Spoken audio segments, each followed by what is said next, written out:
Oh, big yawn, huh? You going to say hi to the camera? Mm-hmm. Can you say hi? Can you say hi?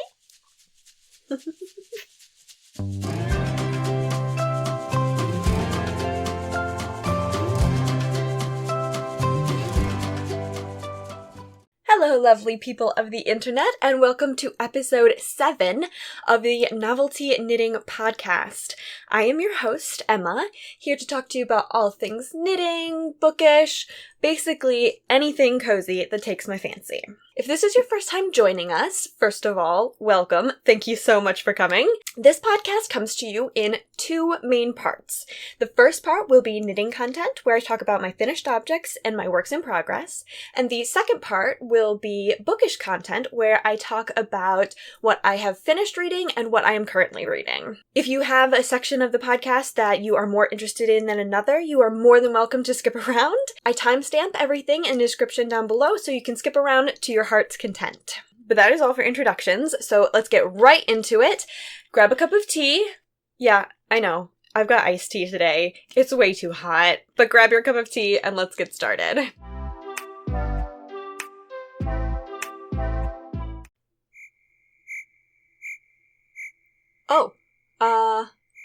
Yeah. Nothing for this segment this week. Sorry. If you'd like to know why I don't have any finished objects this week, stick around after the whip segment and I will be talking about life stuff. As a preview, here is a snapshot of what my kitchen currently looks like.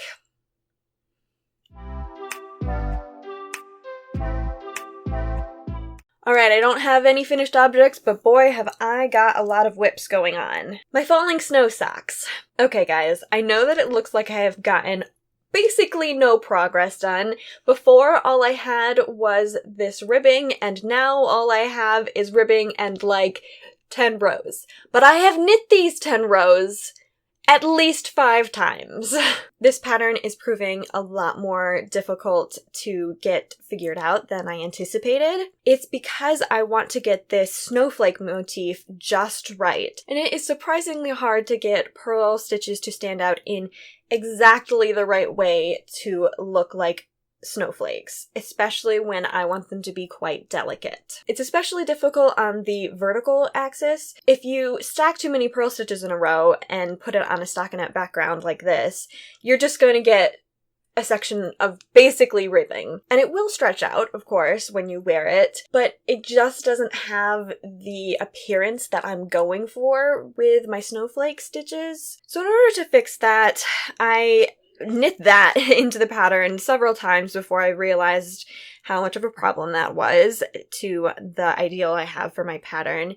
So I have started doing every other row a purl stitch. It's hard to see, but it does create a more delicate looking pattern, and it achieves the look that I want much better than doing just a straight row of purl stitches. But where I'm really struggling right now is that I want to make the snowflakes quite small. So again, I'm going for that really delicate look, but also a smaller snowflake means that I will have fewer rows in the pattern, and doing fewer rows means that there will be more repeats, so the pattern will be easier to memorize, and those are always the patterns that I prefer. So I try to create them for other people as well. What makes doing a smaller snowflake so much more difficult is because you want to be as intricate as possible, because snowflakes are very intricate, but unfortunately, on a small scale, it just looks like a blob of purl stitches. I'm also having a little bit of trouble getting the exact look right because in most knitting patterns, when you do a snowflake, especially if you're doing a colorwork snowflake or something, the snowflakes are 8-sided because on a basic grid pattern, which knitting provides, 8 looks better and it's easier to work. But in real life, snowflakes cannot physically be 8-sided. They're going to be some multiple of 3. So I'm trying to work with 6, and the square grid of a knitting medium is not taking very kindly to that. It doesn't look quite as even and delicate, which is just my buzzword for these socks apparently, but it doesn't look as even and delicate as I'm hoping that it will. I have one more attempt with a very specifically snowflake, very clear snowflake design. If that one doesn't turn out the way that I'm hoping, then I'm going to move on to something a little bit more stylistic. With other patterns in this collection, it's falling leaves and falling rain, and the falling leaves is definitely more of a stylized falling leaf. When you were told that it's meant to mimic falling leaves, you can be like, oh yeah, I can see that, but you wouldn't necessarily think of that right away the moment you see the pattern, and it's the same with the falling rain that I've been working on. So if proper snowflakes don't want to work out, I will do something that's a bit more of a stylized snowflake. The reason that I have been wanting to do real snowflakes rather than a stylized snowflake is because my mom is obsessed with snowflakes. She absolutely loves them. They're her favorite motif come winter time.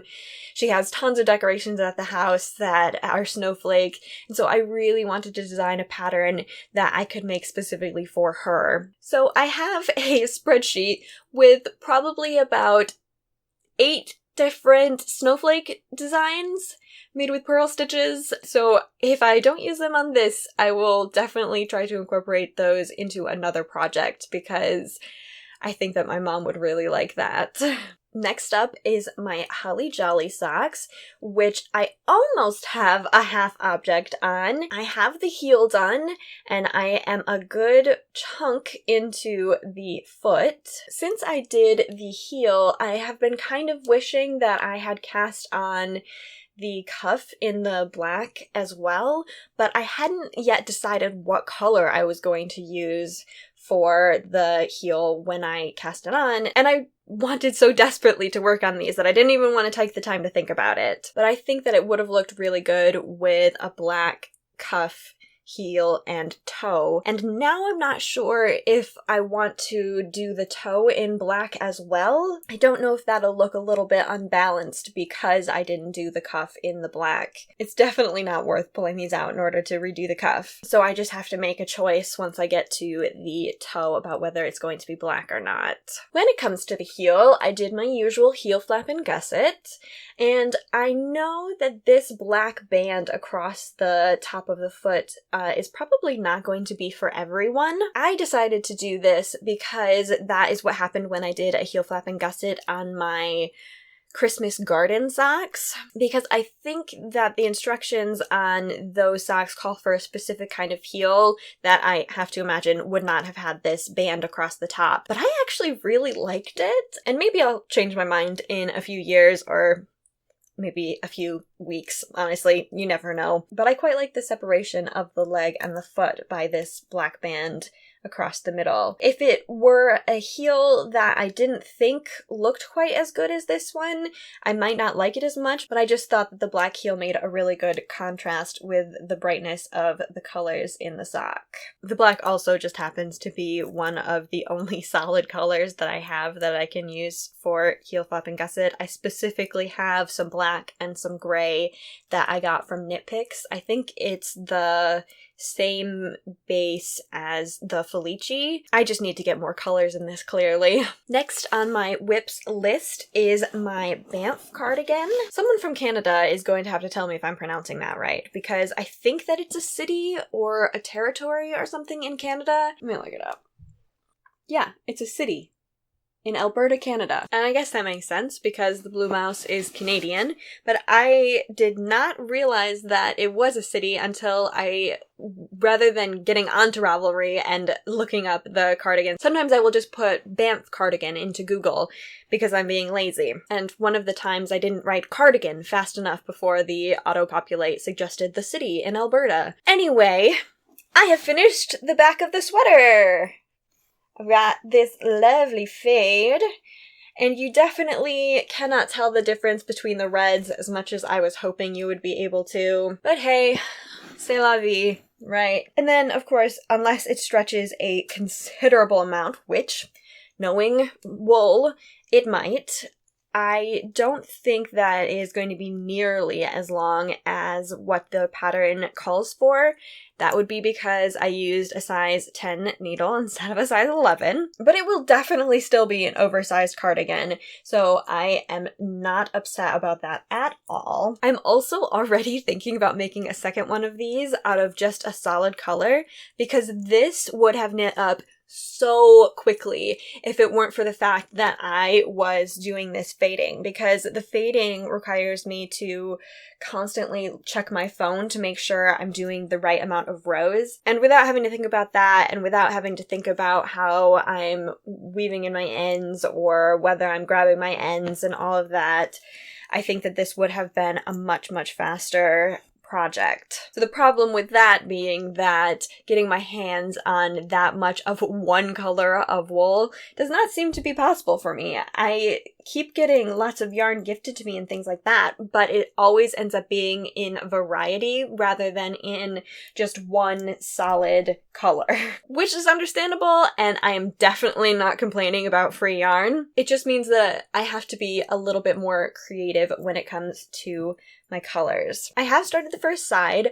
I decided to cast on a few extra stitches to make the side panel. That's because I tend to like a cardigan that is able to close a little bit better, and I thought that I could get that out of an extra few stitches. I think I only added 6 or so it's not going to be a huge difference, but I will just have to keep that in mind when I get up to the top of what I'm knitting, because then I will have to do some decreasing before I connect it to this top section here where I did some shaping, very vague shaping for a neck.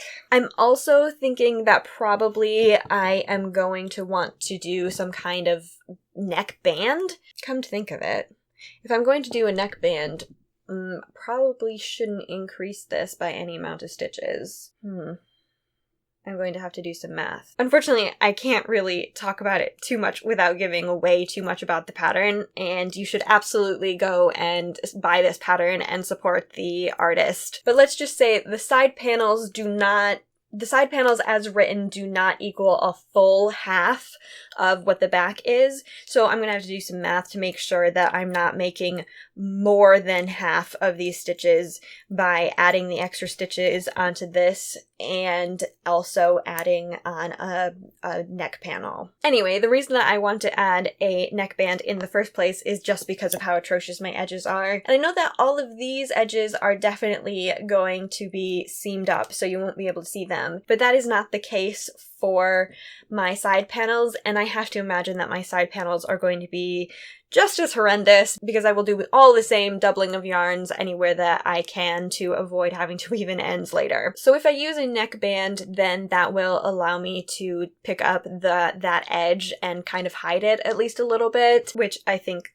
would really benefit me in this case. I also think that I'm going to seam together the front panels and the back before I do the sleeves, and then pick up for the sleeves rather than knitting the sleeves flat, because I really don't like the idea of having to seam up all the way on the sleeve, especially with my sensitivities on my skin, and especially the skin on my arms. I'm just not sure that much mattress stitch around my sensitive upper arms is going to be good for me. Whereas with picking up stitches, that is usually, I want to say, a little bit lighter on the actual seams. But getting the back of this cardigan done has given me a huge boost on it, and it is so squishy and lovely with this seed stitch pattern. I definitely think that it should propel me to get the next section of it done a little bit more quickly. So for my next work in progress, I have my friend Heather from Knitting Club to thank for the ability to cast this one on, because she gave me a bunch of bulky weight yarn from her stash, and it's already turning into a sweater. We were finally able to meet in person because all of my Knitting Club members have been fully vaccinated, and when we met up, she brought me a bunch of this bulky yarn, and I was so in love with it from the moment I saw it that I just had to cast on the pattern that I was thinking of doing straight away. So what I'm doing is actually a little bit of a combination between two patterns that I found, one that was free and one that I paid for. So the free pattern is called Festival Cardigan, and it's by Susie Rye. The Festival Cardigan is definitely meant to be a way to use up all your scraps. It's supposed to be worsted weight yarn that you hold together, whereas the other pattern that I'm using is the Patchwork Pullover by Shayna K. Salmon, and that one is clearly much more thought out. Neither pattern is written necessarily, in my opinion, in my ideal pattern style. The Festival Cardigan is a mess. It seems like the sort of thing that maybe other people saw this woman knitting up and requested her to write up a pattern for it, and so she just whipped something up really quickly. The whole thing just kind of has a little bit of a slapdash nature to it. Whereas the Patchwork Pullover definitely is well thought out, but it is also not like an ideal pattern for me. Mostly it's just in formatting. I would have moved a few things into different places to make it a little bit more understandable and a little bit less confusing. So overall, I would say that the paid for pattern is proving to be more useful than the free pattern, but I am definitely borrowing aspects from both. So the Patchwork Pullover calls for you to just knit several squares of bulky weight yarn, and then you seam those squares together. The whole sweater is actually seamed. There's a side panel that is seamed, the ribbing is seamed on, and the ribbing on the cuffs is seamed on. All of the patchwork is seamed together, and I am just not going to do that. First of all those seams would probably bother me and I wouldn't be able to wear the sweater. And second of all, I am just too lazy to do all those seams. So I have cast on this monstrosity, and I'm pretty sure that I am doing intarsia. I've never actually done intarsia knitting, so I'm not positive, but I'm pretty sure that this is how it works. This is just going to be my front or back panel. I cast on using a provisional cast on so that I do not have to seam on my ribbing, so that I can pick up all these stitches and then knit the ribbing once I have the side panels and the front and back panels done. So all of that is getting cast on with provisional cast on. And so I knit across one square, and then I switch yarns and I knit across the next one, and then the same, and then once I get to the end here, I just go straight back across, and my yarn is where I left it, which again, I'm pretty sure is how intarsia works. So far, my favorite yarns that I've been working with is this white one that I got from Heather, and then this black one, which actually I got from my mother-in-law's friend that gave me all that extra yarn. This is actually what inspired me to make this sweater in the first place. It just so happened that Heather had all this extra bulky yarn as well. So the black is this Lamb's Pride bulky. It's 85% wool, 15% mohair. I'm not positive that I would want an entire garment made out of this, but I think that having a few squares of it in this project is going to be really, really lovely. And it is just so gorgeous and squishy. It is, I think, single ply, but it feels really strong, and again, I'm not using it for the whole garment, so I'm not worried about any splitting or anything like that. This creamy white here is Deluxe Bulky Superwash from Universal Yarn. This one is plied, and it is just as squishy and lovely as this black. But this one, I think that I might want an entire sweater out of. Maybe this will be an investment, and I will just buy a stash full of this yarn, and that way I can knit up some hopefully quite quick sweaters. This sweater is not going to be quick because I just have not mastered the ability to untangle the yarn as I go. Every time that I get to the end of one of these, I like to catch the yarn like you would do with color work to stop floats, but in this case it's to stop there from being a big old gap between every one of my blocks. But that means that I'm looping the yarns over each other constantly, and it just becomes a whole big mess. This is probably going to be a do a few rows every day kind of thing, where I sit down very specifically to do this project because I need a lot of space. I need to be able to lay out all of this yarn in a very specific order so that I can then like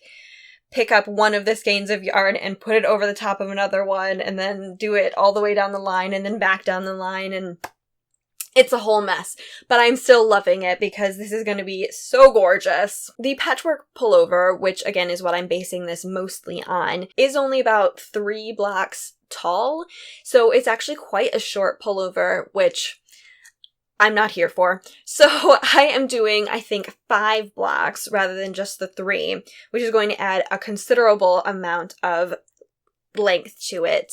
I think that the sleeves should be fine as they are with just the 3 blocks. I have planned for the possibility that I might have to go 4 on that. I have a whole bag full of more bulky yarn. Thank you again to Heather. And that should be enough, but if it's not, I have so much worsted weight that I can hold double that I am not worried about it at all. I do think that maybe this yarn might act— This is why my cat is not supposed to be allowed in my yarn studio, because she does this. She is just the best at sniffing out wool. Anytime I have a project and if I leave it laying around, which I did with this project because, again, it's a big tangled mess, and she must have come in here and just bit it right in half. So thank you so much for that, Molly. Anyway, I am not 100% positive that this is a bulky weight. It's definitely not as bulky as this. I think that this one might be a worsted weight, but I'm not going to worry about it. I'm making a patchwork pullover that's going to be very scrappy, quite frankly, and also I really, really do not want to pull out what I've gotten done so far. The Patchwork Pullover also actually specifically calls for a worsted weight yarn to be used, and that's actually what you do for the side panels and the ribbing. I will be diving into my stash for that. I'm thinking that I will use this green. I cannot for the life of me remember what this yarn is. It is apparently one of the very few times where I did not put the tag into the middle of the cake after I wound it up, because I don't have the tags, and so I don't know what this yarn is. But I know that it's been in my stash for several years, caked up like this, and so I would like to get it used and in a pattern. I think that this will go quite nicely with these colors. Shayna K clearly used mostly pastel colors, and mine on the contrary uses very fall themed colors. And so I think that something a little bit darker is probably going to go well as the cuffs and ribbing and all of that. So that is all for knitting content. Before we talk about bookish content, we are going to do a little segue here into life stuff.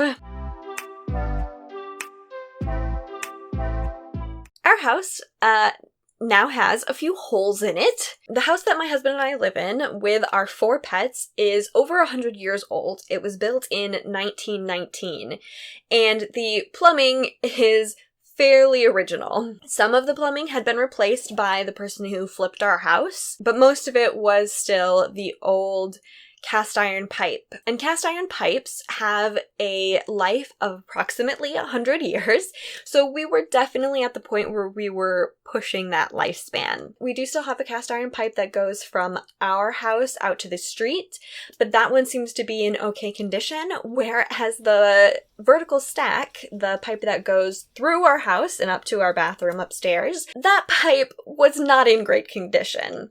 We're not sure when it was done, but apparently there were several patches on the pipe that were repaired with putty, which is definitely not a long-term solution. Fortunately, when my husband and I bought the house, we were told by an inspector that we would want to have that looked at by a plumber quite soon after we moved in. I genuinely did not understand at the time just how much work was going to be needed. We thought that what the problem was the pipe that is in our basement that goes into the cement floor. So we were under the impression that maybe we were going to have to get someone in to take out that cement and they were going to have to redo the pipe there. But they didn't actually touch that at all. What they ended up having to do was replace all of our interior piping. Fortunately, it had not become a problem. It was just something that was preventative. My husband and I are both very cautious when it comes to things like that. We like to have things done so we don't have to worry about them becoming a problem later. So we got the whole vertical stack replaced. We were hoping when they first came in that they would only have to open up our kitchen wall, but they ended up having to open up the kitchen wall and then almost the entire kitchen ceiling. They might as well have taken down the rest of the drywall for all of the patching that we're going to have to do. So our house is still in this state. We have at the very least managed to get the house cleaned after the 2 days that they had to spend replacing all of the sewage piping for us. The house was a complete wreck. Everything was covered in dust. There were bits of drywall over the place. And this is after the plumbers were actually very careful and tried their absolute hardest to be as clean as they could. I didn't expect them to come in with a mop and bucket or anything like that. And that's really what it came down to, is just kind of going through with a vacuum and a dust rag and then a mop. So at the very least, we have a clean home, but our kitchen is still in pieces. We are currently living out of plastic totes. The cabinets that were on the wall with this vertical stack housed most of our kitchen utensils and our pots and our pans and all of that. So having to remove those cabinets and not being able to put them back until we fixed the wall has been extremely inconvenient. The first week we had the plumbers in, we actually ate out for every single meal, partially because the house was covered in dust and I just did not want to cook in that, and partially because it just felt like too much effort. It still feels like too much effort, of course, but I can only eat takeout for so long. But after they did our vertical stack, the plumbers also mentioned that our water lines might need to be replaced in the near future. The water lines, just like the vertical stack, were not made from plastic or copper like they are now. They were made of galvanized steel, so they were starting to rust on the inside, and as long as the water was continuously going through it, that wasn't that big of a deal, but because they had to shut off all of our water in order to fix the vertical stack, some of the rust built up in the pipes. We didn't necessarily absolutely need to get the water lines replaced. We could have kept the ones that we had and it would have been fine. But because we had our ceiling removed already, we decided that we would have those water lines replaced because it was better to do it now while the ceiling was open than have a few years down the line them have to come back in and us have to pay to have the ceiling put back in again. Now we're at the point where we are over a week into this construction.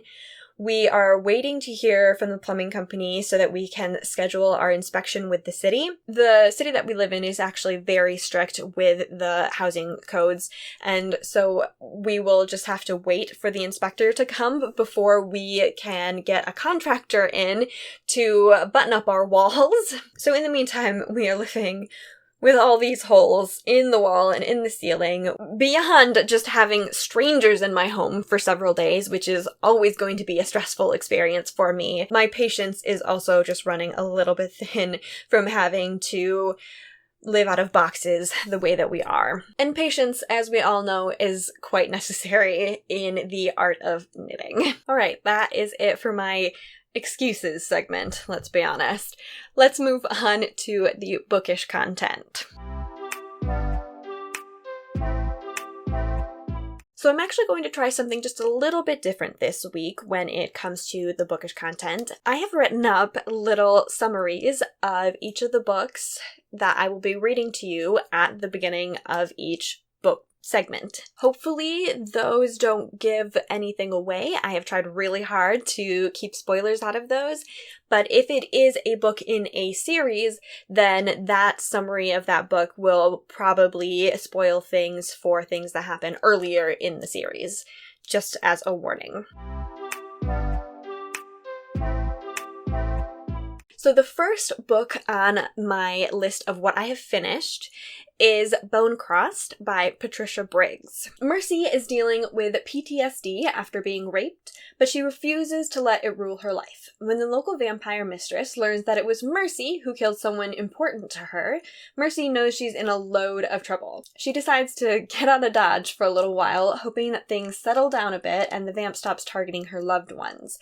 But things are never so simple for Mercy. She manages to get tangled up in a whole other mess while out of town. So I've said before that this book was the last chance for this series, and I gotta say, it delivered. It was definitely the best one yet. It definitely had the most character growth in the direction that I wanted. That is going to allow me to keep reading these, I think. The antagonist in this story felt very monster of the week, but that allowed it to feed into a lot more of the personal things going on with Mercy, and so I really didn't mind. I love a good mystery, especially when it's well written, so this one was not a problem for me. And I quite like the creativity of the monster, even if he didn't end up being that important. In terms of the personal stuff that I was talking about, Mercy seems to be finally understanding that she doesn't have to go at everything alone. She doesn't have to always be alone. That being said, we get to see some of the psychological reasons behind why she has this need, why she feels like she has to be so independent, and it was very convincing.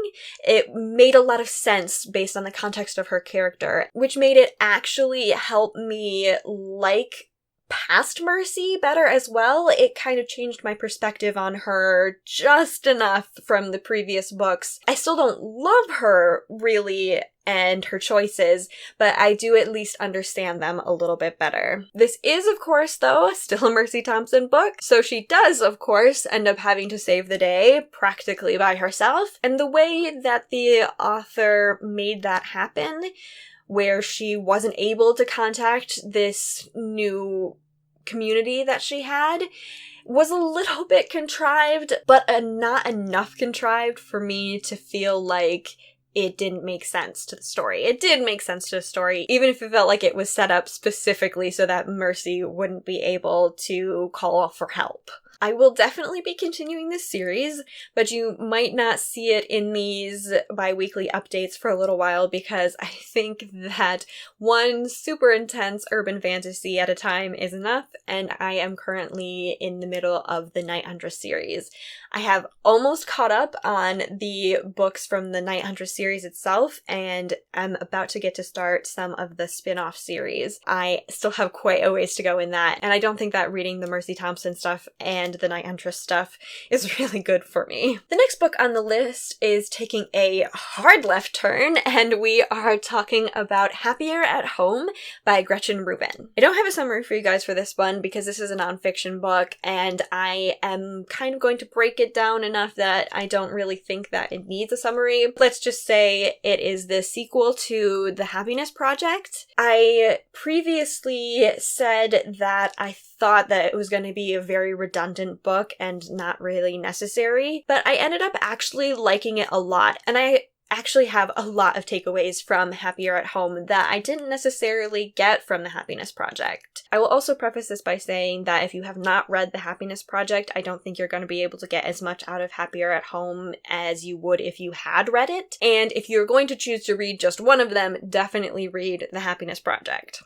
The reason that I was feeling like this book was going to be a little bit redundant was because of the preface and because of the very first chapter. The very first chapter takes place in September, and it's about possessions. This felt like old hat. This felt like she was just rehashing things that she had already gone over in the previous book. The new things that she did bring to it didn't seem very valuable to me. The one thing that I did like about it was something that was repetitive from The Happiness Project. It reiterated the idea that things do contribute to happiness. Whether that is being a minimalist and having as few things as you can, or whether that is collections and having a lot of things. I appreciated this because I definitely get the feeling from society in general, I suppose, that there's been a huge push towards this idea of minimalism and that you shouldn't value objects. And so when I do that put value on owning things, it makes me feel kind of guilty almost. And so this section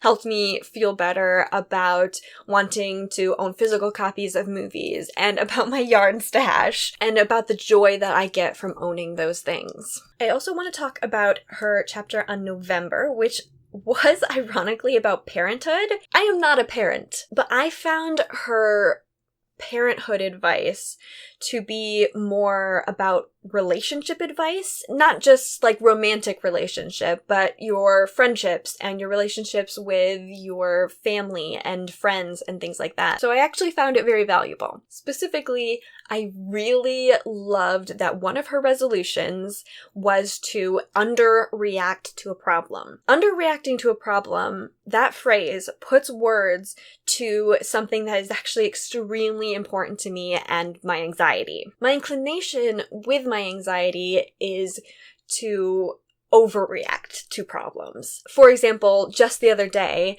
I lost one of my Raycon earbuds, and those things are so tiny, and all I could think was how impossible it was going to be to find. I couldn't for the life of me remember where I had put it down. It was possible that one of the cats had found it and batted it under a couch or something like that. So my husband and I spent over an hour searching for this earbud, and it wasn't important, but it felt important to me because the longer that we searched for it without finding it, the more anxious I felt. And I just get in these states where I feel like I just have to solve the problem.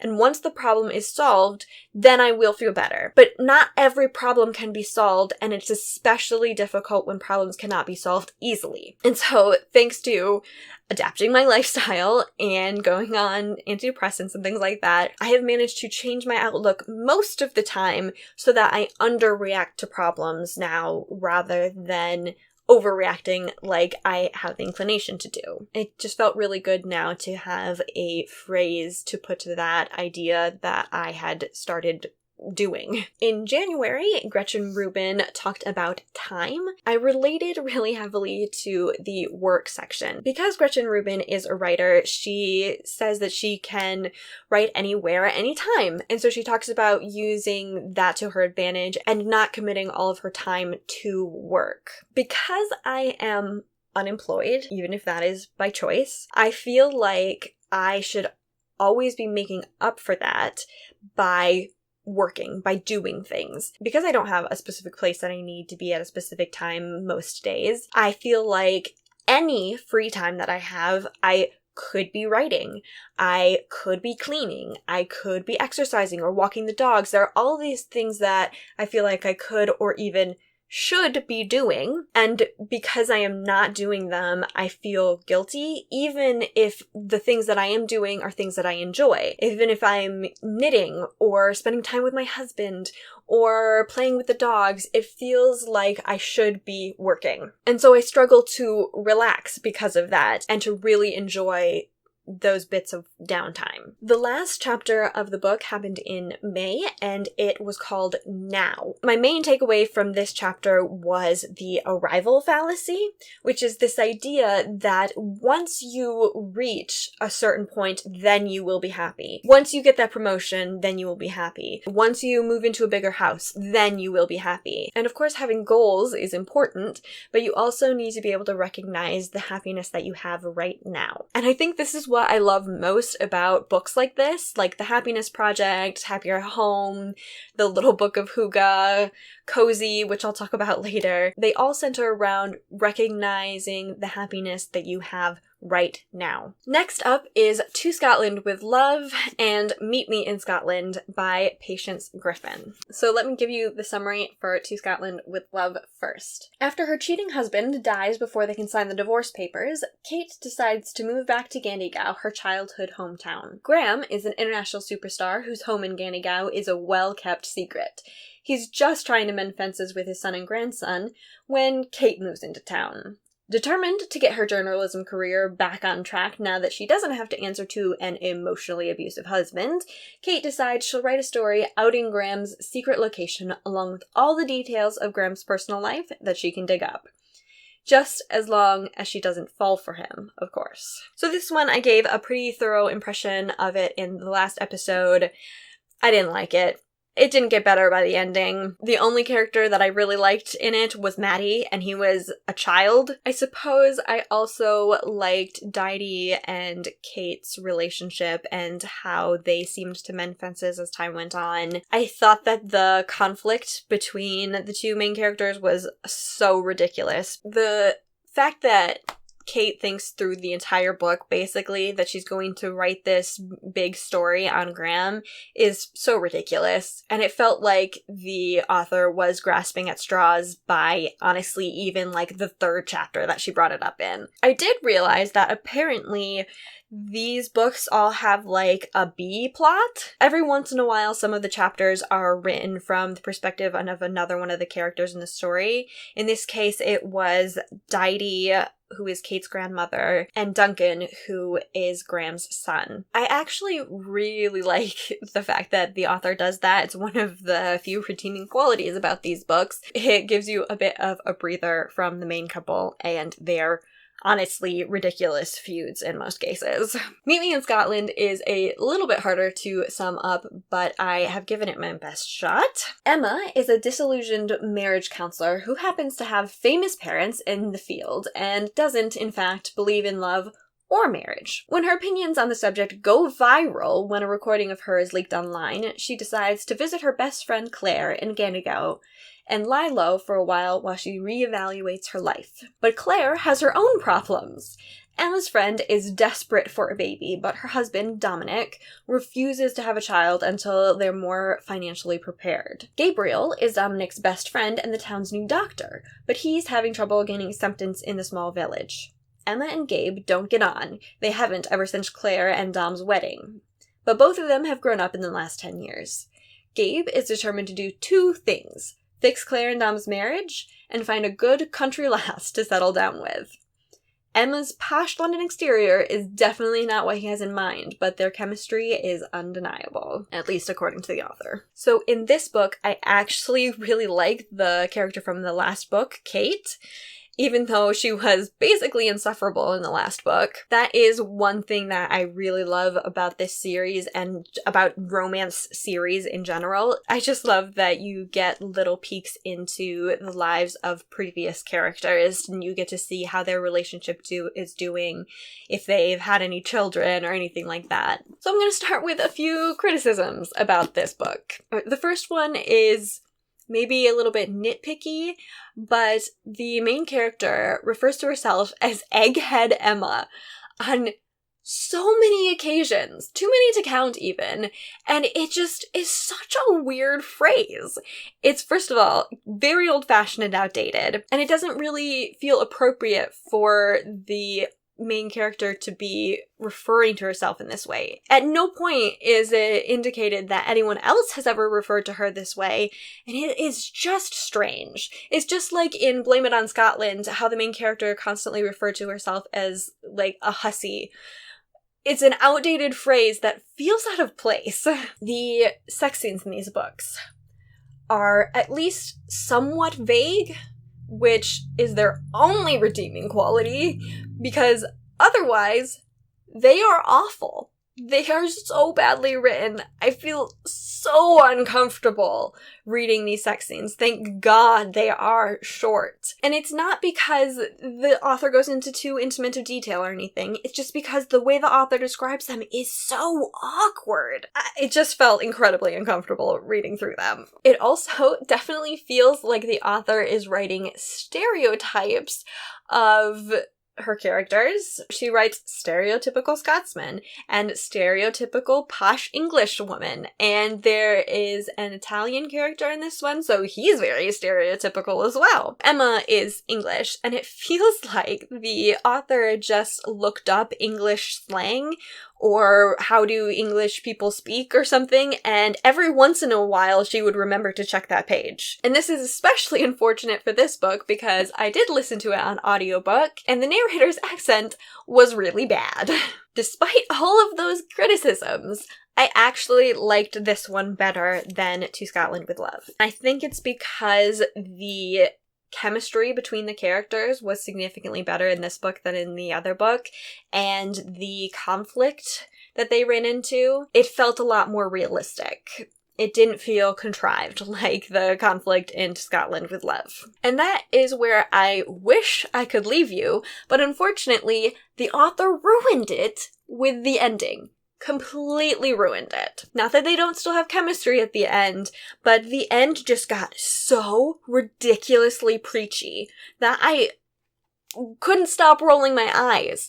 I thought that my eyes were going to get stuck in the back of my head with how much I was rolling them. First of all, author got super preachy randomly about the importance of going to church. Second of all, the author got super preachy about being in love with anyone that you have sex with, and that it is a meaningless act if you do it with people that you do not love. And finally, the cherry on top is the absolute and complete ace erasure. I don't remember if this has come up yet or not, but I am asexual, and so when the author, through Emma, started getting super preachy about how important sex is to a good relationship, and how if you are in a good relationship, you'll have good sex, and how sex is so much of a bigger deal than the main character realized. It pissed me off. In case there's anybody out there that doesn't know, being asexual means that I don't experience sexual attraction. There's a whole spectrum of asexuality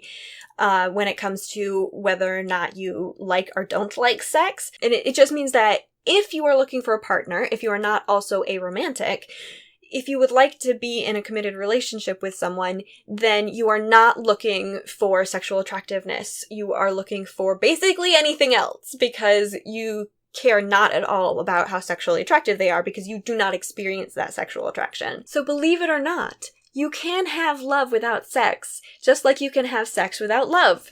And this book says that neither is possible. So that ending really turned me off. Am I going to read the next one in the series? Yes, I am.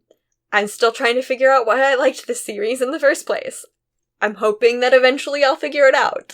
Alright guys, next up is all of the books in the Night Huntress series that I've finished. This week we have Destined for an Early Grave, One for the Money, Reckoning, First Drop of Crimson, Eternal Kiss of Darkness, and This Side of the Grave, all by Jeaniene Frost. Hi! So first up, Destined for an Early Grave. Kat was kidnapped at 16 and might have married another vampire, Gregor, which by vampire law means she absolutely cannot be married to Bones. That vampire has now made his claim on Kat. Gregor is called the Dream Snatcher because his vampire ability is that he can essentially teleport people to his location from anywhere in the world when they're dreaming. Also, in order to get his way, he's inciting ghouls to war by convincing them that Kat wants to be a vampire-ghoul hybrid, which is not possible for anyone else, only her because she's a half vampire, half human, and rule over both races, and that the only way to stop her from doing this is to give her to Gregor so that he can turn her into a vampire. This one is probably one of my least favorite in the series, just because I don't really like the way that it ends. It feels like our protagonists win on a technicality at the end, which is not very satisfying. Despite that, it does have some of my favorite scenes. Basically, any time Bones gets really passionate or angry, especially with Kat, I find those scenes really interesting to read. And that happens quite a lot in this book, as you can imagine, because Gregor is really impacting their marriage. There's one scene in particular where Bones literally throws a piano, which I found hilarious. There's literally no point after like the first couple of chapters of the first book that you ever have any doubt that Bones would never hurt Kat. So him like literally throwing a piano was just entertaining to read. Next up is one of the short stories, One for the Money. As a favor to Kat's uncle and former boss, Dawn, Bones and Kat keep a rich brat safe until she turns 21 so that her skeezy cousin won't inherit her money. Also, Justina, Kat's mom, is here. So this one there wasn't very much to say about. I did like that Justina was involved in this book a lot more than she has been in some of the others, and in particular in a positive capacity. In all of the other ones, she is just being a complete bigot and a horrible mother, quite frankly. But in this one, we see a little bit of how difficult it would have been for her to raise Kat. And so we get to understand her a little bit better, but also she is not antagonistic through the whole thing like she is in most of the other books before this one. There was also a point in this book where Kat gets stabbed in the heart with silver, which is the first time that has happened since she became a vampire, and so it's the first time we get a description of what it feels like to be stabbed in the heart with silver as a vampire, and I thought that the description was really well done. Next up is Reckoning, which is also a short story. It is the only book that is written from Bones' perspective. This book actually takes place before the very first book in the series. I didn't read it until this point because it involves some characters that you get introduced to in the previous main series book. So the basic premise for this one is a couple of ghouls are wreaking havoc in New Orleans, and Bones is on the case.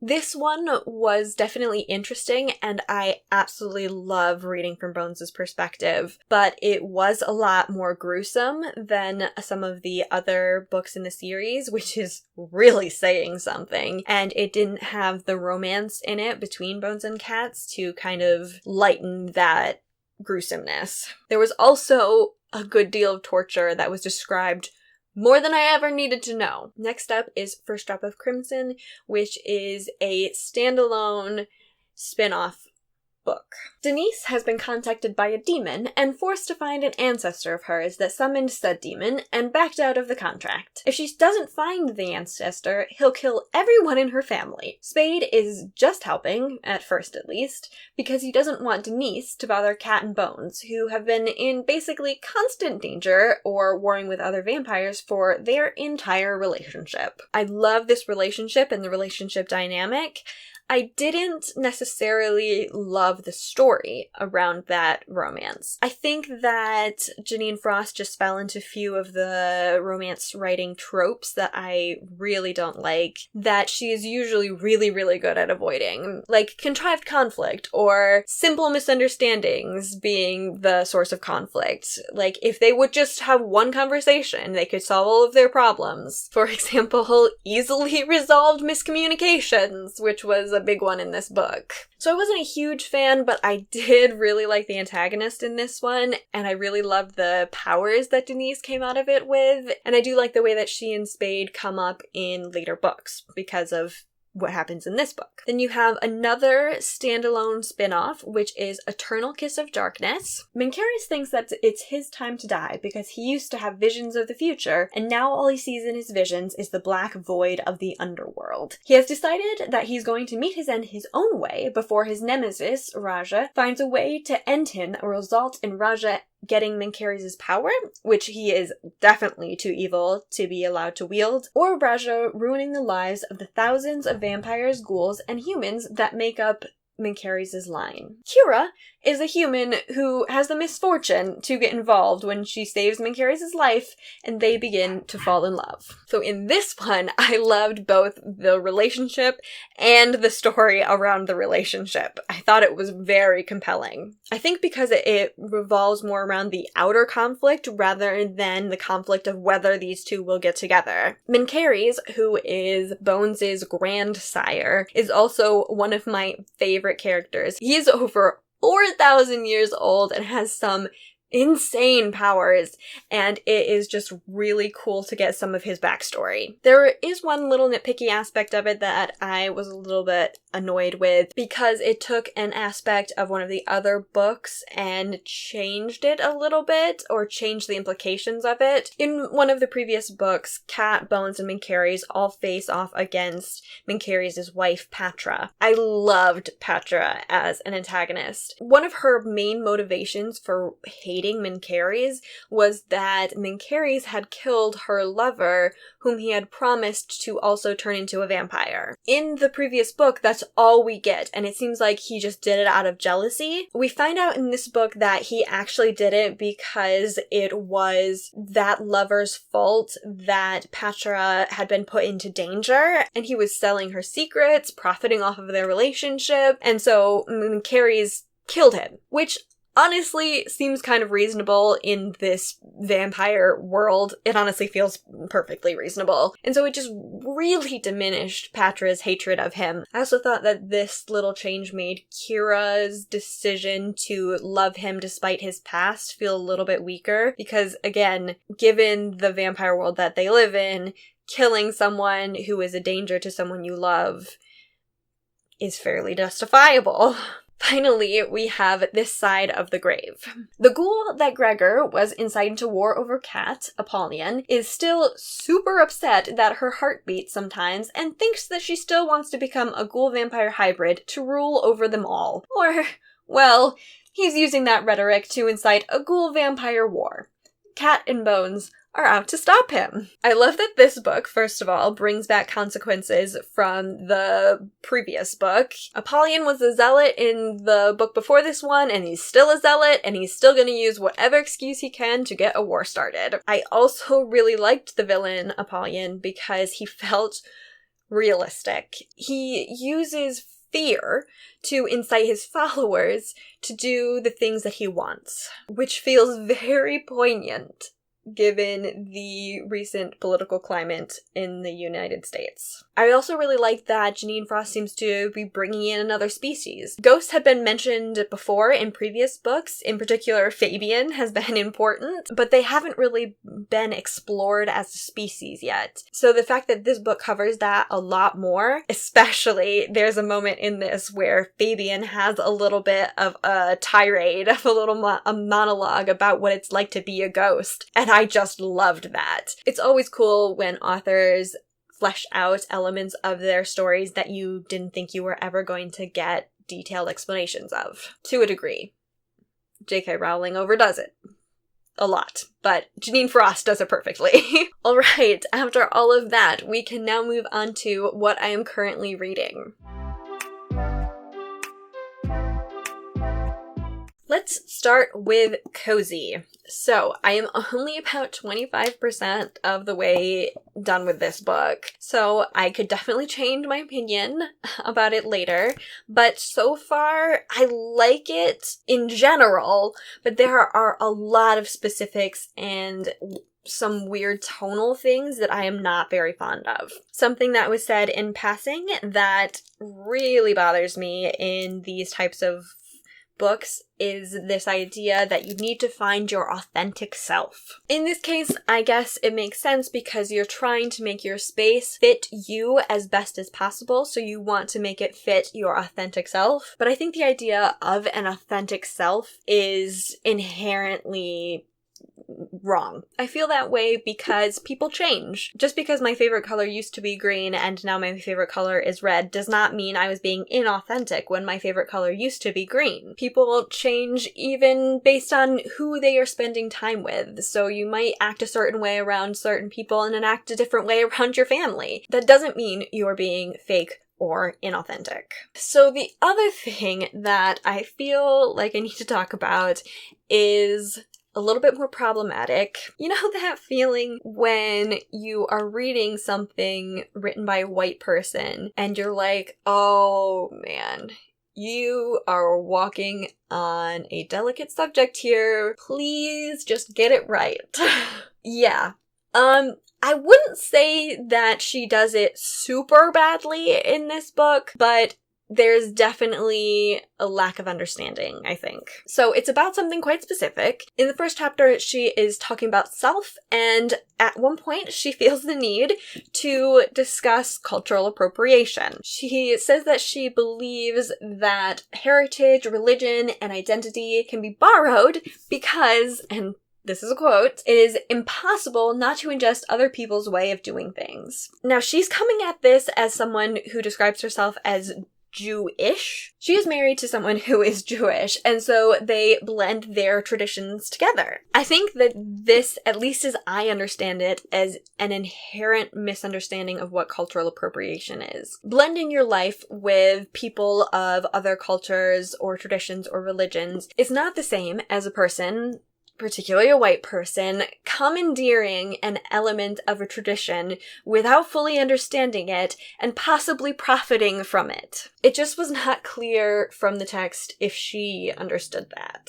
And then that was further exacerbated because she started talking about heritage, and in particular, heritage in the sense of heritage long past, like hundreds of years of heritage, without recognizing that that heritage, particularly for Black Americans, was taken from them and is not something that they can just go and look up and find like so many others in America can. But that really is not what this book is about. And so I think what bothered me the most is that it just felt really unnecessary to include the section about cultural appropriation. What I like so far is, unfortunately, a smaller list. I didn't really care for the chapter on self, but I am loving the chapter on home. In particular, the very first section in home talks about making the bed, how making the bed can bring peace of mind. In my case, I find that making the bed makes it feel like my whole house is cleaner. There was one section of self that was titled Just Choose Something that I quite liked because it suggested that